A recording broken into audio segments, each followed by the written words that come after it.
உங்களுக்கு வரும் பிரச்சனைகளிலிருந்து உங்களை காப்பாற்றுவதற்கு சக்தி படைத்த ஒரு நபர் இருக்கிறார்.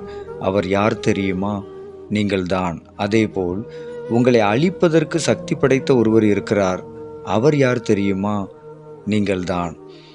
உங்களை காப்பாற்றுவதற்கும் உங்களை அழிப்பதற்கும் வேறு யாரும் தேவையில்லை.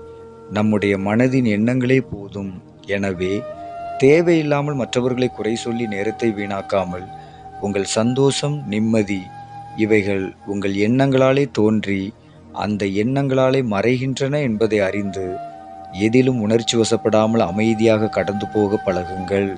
இந்த உலகத்தில் சுயநலம் இல்லாமல் உங்களை காப்பாற்றுவதற்கு சிறந்த நபர் நீங்கள்தான். உங்கள் எண்ணங்கள் சரியாக இல்லை என்றால் அந்த எண்ணங்களே உங்களை கொன்றுவிடும். உங்கள் எண்ணங்களை சரியாக பயன்படுத்தினால் நிம்மதியாக இருக்கலாம். தவறாக பயன்படுத்தினால் அழிந்து போவீர்கள் என்பதை நினைவில் கொள்ளுங்கள்.